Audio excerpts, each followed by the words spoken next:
Sir Chandrababu గారికి CID వాళ్ళైతే shock ఇవ్వడం జరిగింది సార్. మన ఏసీబీ కోర్టులో ఫైబర్ నెట్‌కి సంబంధించి ఛార్జ్ షీట్ దాఖలు చేశారు సార్. ఈయన్ని ఏ1గా చేర్చారు.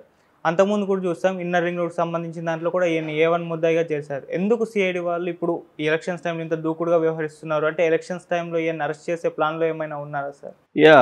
అంటే అదే ఒక ప్రెజర్ పెట్టడం అనేది కనబడుతుంది. చంద్రబాబు మీద ఒక ఒత్తిడి తీసుకురావడం అనేది ఏ క్షణంలో అయినా అరెస్ట్ అవ్వచ్చు అనే ఒక ఒత్తిడి కనబడుతుంది. ఎందుకంటే బీజేపీ రోల్ కూడా క్లారిటీ రావట్లేదు.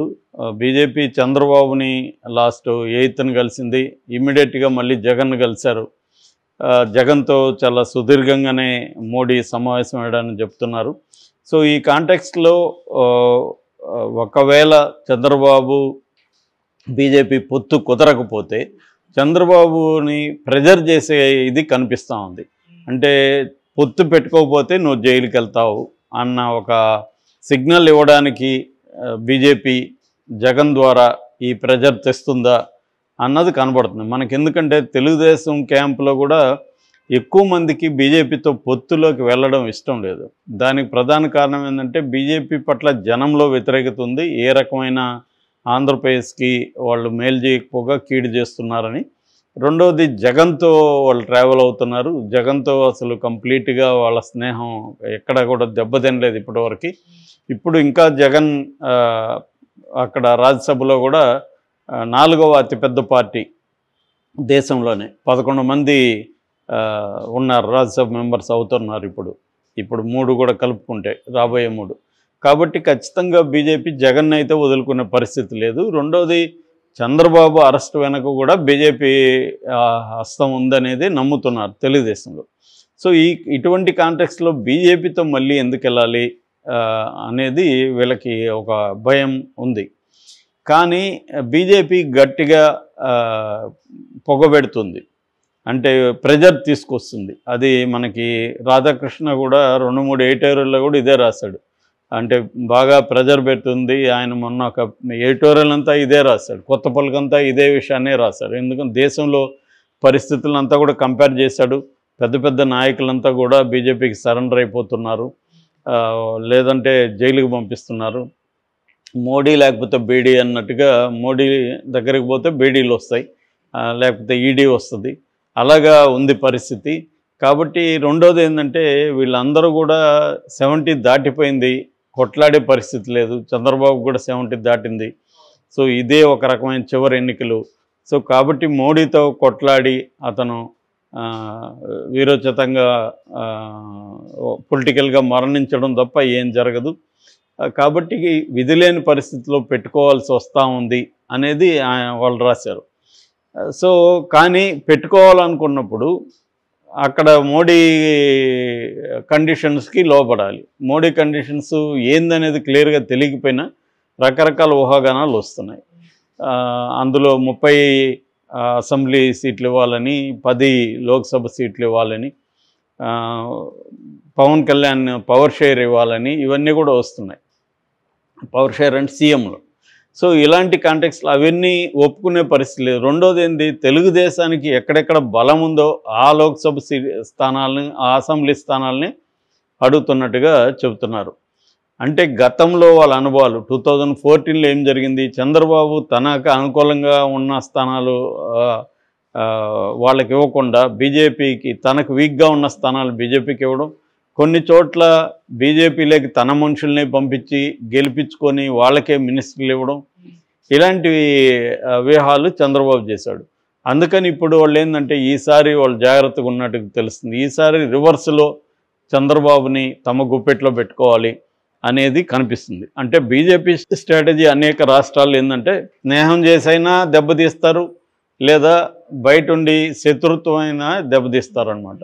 అంటే వాళ్ళతో పొత్తుల్లోకి వెళ్ళినా మనకే నష్టం, పొత్తులోకి వెళ్ళకపోయినా మనకే నష్టం. ఇలాంటి స్ట్రాటజీ బీజేపీ చేస్తుంది. ఇప్పుడు కరెక్ట్గా తెలుగుదేశం అదే పరిస్థితిలో ఉంది.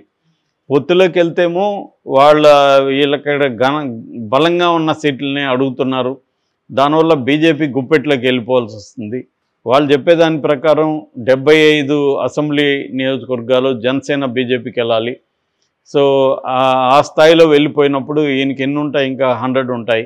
100లో ఎన్ని గెలుస్తారనేది తెలీదు.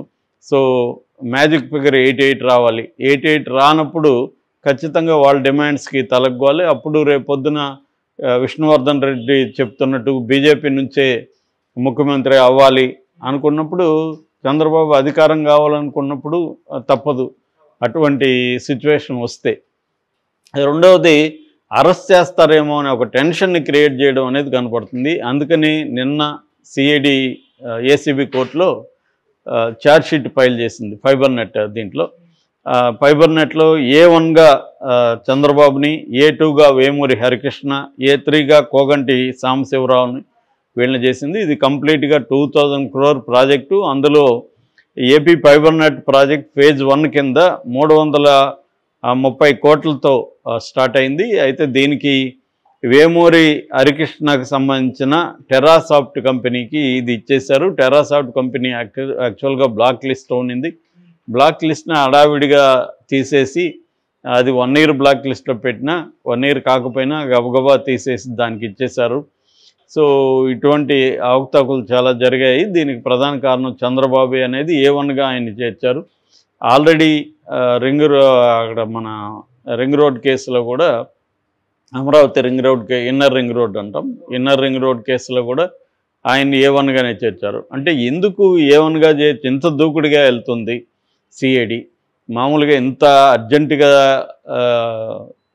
ఈ ఛార్జ్షీట్లను ఎందుకు పెడుతుంది అనుకున్నప్పుడు, క్లియర్గా చంద్రబాబుని అరెస్టు చేస్తే అవకాశం ఉంది అన్న ఒక ఒత్తిడిని క్రియేట్ చేయడం కనిపిస్తుంది. ఇది జగనే చేస్తున్నాడా, బీజేపీనే చేయిస్తుందా అనేది కూడా ఆలోచించాల్సిన విషయం. ఎందుకంటే బీజేపీ చంద్రబాబు మీద నువ్వేం చర్య తీసుకోవద్దని కానీ జగన్కి చెప్తే ఖచ్చితంగా జగన్ ముందుకు రాడు. బీజేపీని ఎదిరించి జగన్ ఏ పని చేసేదానికి కూడా రెడీగా లేడు. సో బీజేపీ చెప్పకుండా, జగన్ వాళ్ళకి చెప్పకుండా చేస్తాడని కూడా అనుకోలేం. కాబట్టి బీజేపీ నేను చంద్రబాబు విషయంలో ఏమేమి చేస్తున్నా అనేది బీజేపీ ఖచ్చితంగా రిపోర్ట్ చేస్తాడు. రిపోర్ట్ చేసినప్పుడు వాళ్ళు గో హెడ్ అన్నట్టుగా చెప్పకపోతే, లేదు నువ్వు చేయొద్దంటే ఖచ్చితంగా ఆపేస్తాడు. కాబట్టి ఇక్కడ క్లియర్గా అర్థమయ్యేది ఏంటంటే, బీజేపీని జగన్ ద్వారా చంద్రబాబు అరెస్ట్ అవుతాడు, అరెస్టు చేయడానికి అన్ని రకాలుగా మేము సిద్ధంగా ఉన్నాం. ఎలక్షన్ ముందు అయితే మాత్రం చంద్రబాబుకి ఇబ్బంది అవుతుంది. ఎందుకంటే ఆయనకి సింపతి రావచ్చు, కానీ ఆ సింపతి ఏ స్థాయిలో వస్తుందని చెప్పలేం. ఎందుకంటే సింపతి ఎప్పుడు వస్తుంది? జగన్ గవర్నమెంట్ అరెస్ట్ చేస్తూ వస్తుంది. రేపు ఆల్రెడీ ఈడీ ఇన్వాల్వ్ అయింది, ఈడీ వచ్చి అరెస్ట్ చేసింది అనుకో, అప్పుడు కష్టం అవుతుంది. సో పిఎంఎల్ఏ యాక్ట్ కింద బెయిల్ కూడా అంత ఈజీగా రాదు. మనం చూస్తున్నాం ఇప్పుడు మనీష్ సిసోడియా దాదాపు 1 year అయిపోతుంది. ఆయనకి బెయిల్, టెంపరీ బెయిల్ ఇవ్వడానికే నానా బాధలు పడి మొన్నెప్పుడో 2 రోజులు 3 రోజులు ఇచ్చినట్టుగా ఉంది, వాళ్ళ భార్య హెల్త్ బాగాలేకపోతే. అటువంటి ఒక కండిషన్ పిఎంఎల్ఏలో ఉంటుంది. Prevention of money laundering act అనేది వెరీ రిగరస్ యాక్ట్ అనమాట. సో అటువంటి కండిషన్లో ఒకవేళ ఈడీ కానీ వచ్చి చంద్రబాబుని అవినీతి జరిగింది అన్నట్టుగా ఈడీ ఎంటర్ అయిపోయి చేస్తే, అప్పుడు జగన్కి వ్యతిరేకంగా చంద్రబాబుకి అనుకూలంగా వస్తుందా అనేది డౌటే. ఎందుకంటే జగన్ జయించలేదు కదా, ఈడీ వచ్చింది, సో మాకేం సంబంధం అనేది జగన్ అనొచ్చు. సో ఈ క్రమంలో ఒక ప్రెజర్ క్రియేట్ చేసి చంద్రబాబు మీద, చంద్రబాబు వాళ్ళ బీజేపీ పెట్టిన కండిషన్లకి ఒప్పుకొని బీజేపీతో పొత్తులోకి వెళ్ళడమా, లేకపోతే జైలుకి వెళ్ళడమా అన్న 2 ఆప్షన్లు బీజేపీ ఇస్తున్నట్టుగా మనకు కనబడుతుంది. అందుకని తెలుగుదేశం క్యాంపులో ఒక మౌనం ఆవరించింది. ఎవరు కూడా బీజేపీకి సంబంధించి ఎవరు కూడా మాట్లాడట్లేదు, పొత్తులకు సంబంధించి ఎవరు మాట్లాడట్లేదు. వాళ్ళ పని వాళ్ళు సైలెంట్గా పనిచేసుకొని వెళ్తున్నారు తప్ప ఎక్కడ ఈ చర్చని తీసుకురావట్లేదు బయటికి.